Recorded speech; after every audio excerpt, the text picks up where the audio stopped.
We have been for you today to the Airbus factory in Hamburg-Finkenwerder. The A321XLR extended long range had its maiden flight. Lufthansa cabin crew is helping Swiss cabin crew over the summer, and a little bit longer, 70 people, 9 months.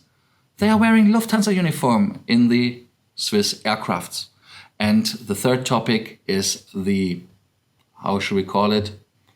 The closure of the airspace in Switzerland due to a hardware error.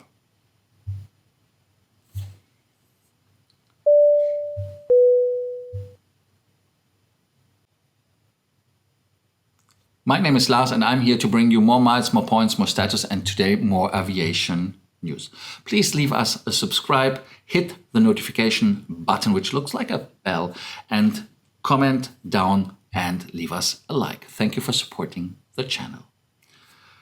Airbus had today a wonderful event in Hamburg-Finkenwerder. The A321XLR extended long range had its maiden flight. The aircraft had its first takeoff 11:05 this morning. The registration of the aircraft was Foxtrot W, and now you guess it, XLR.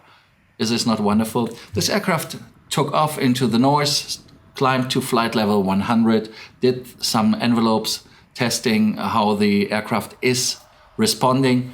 And when you look at it, it's a magnificent, for German, very difficult word, magnificent aircraft in my opinion.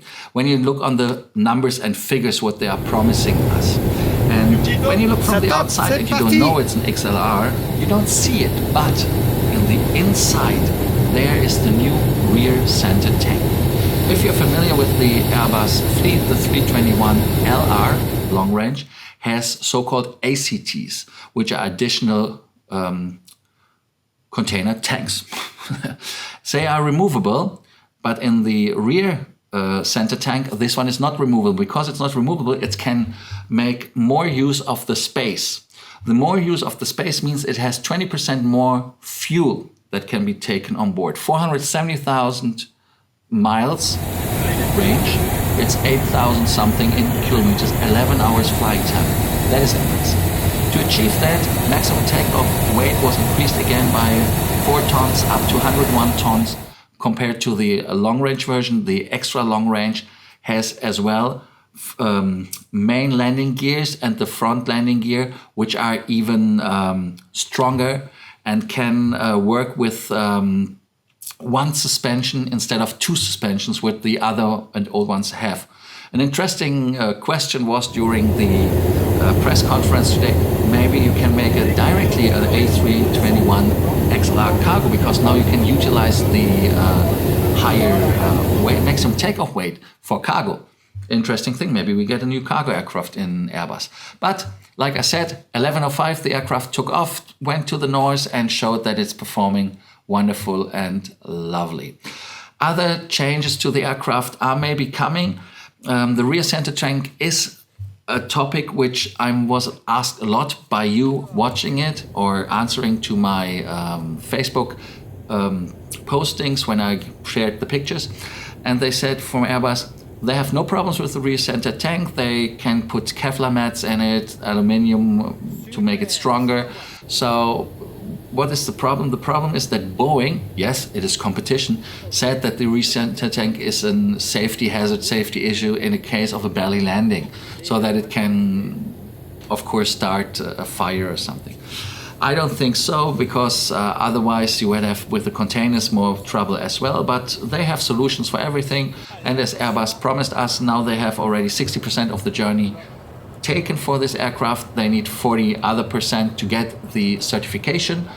2024 is the first customer happy to have this aircraft in the fleet. I don't know who the first customer is. And this said, you see the pictures. Magnificent aircraft, in my opinion. Voilà, très bien, rapproche-toi, je t'écrème ça. Alors, glisse légèrement à droite. Ouais, c'est bien, c'est bien. Par là, je ne peux pas trop passer. Voilà, c'est bon. Et glisse à droite, glisse à droite.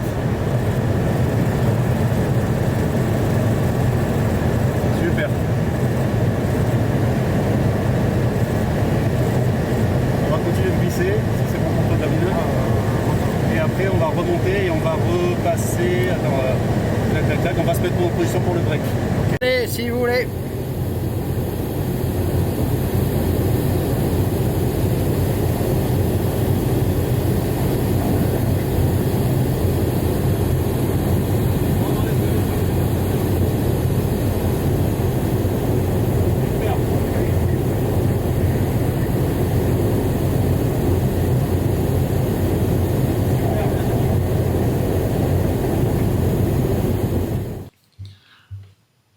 After seeing the pictures of this wonderful A321, we will see in the CEO with this classic option or the Neo, which are with the Swiss group as well from Lufthansa.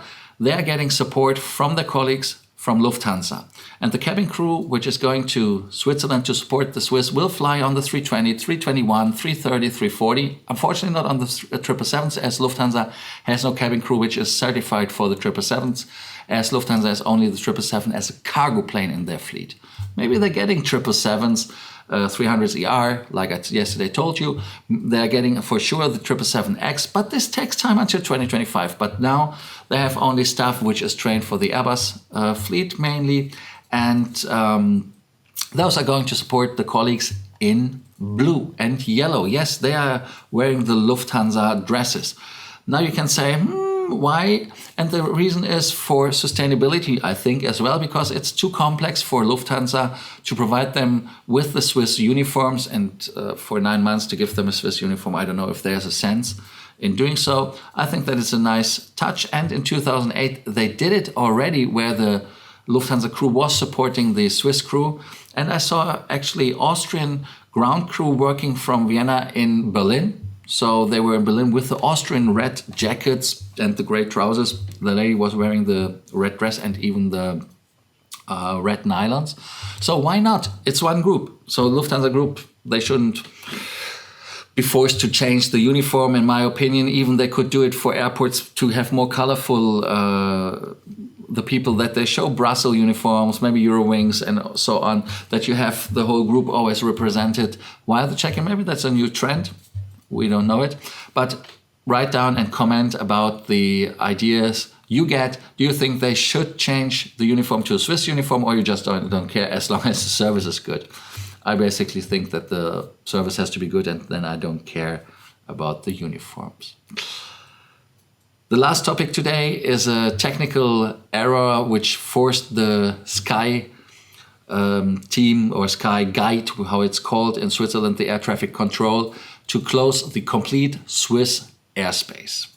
In the morning they had a problem with the system, so they couldn't get all the aircrafts in the air or down, and a lot of aircrafts had to divert to Frankfurt, to Vienna, to Paris even. The 767 from American, I think, or United it was, went to Paris. Then from Chicago and from New York, the United went to Frankfurt. We had aircrafts which went into Vienna from Swiss themselves coming. So that was the problem. But the problem was promised that it was really not a cyber attack, that it was nothing which was terrorist related, that it was just a hardware malfunction. I believe it. Why should we think that something else would happen? And they started to increase the traffic step by step. And now they are back to full operation. Of course, aircrafts are delayed.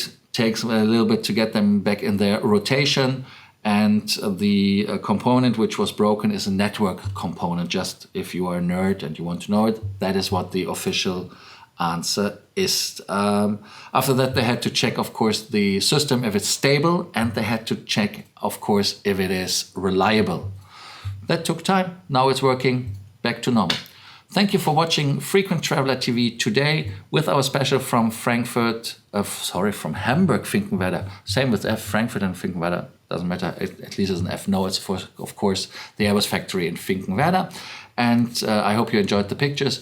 If you did so, do not forget to subscribe, that you get your daily dose of more miles, more points, and aviation news. I have to emphasize on that because I got today told off that I'm not telling that we are doing aviation news as well. So subscribe, notification button, comment, and leave us a like. Thank you for doing so, and see you tomorrow at Frequent Traveler TV. Take off, and looking forward to see you. Bye.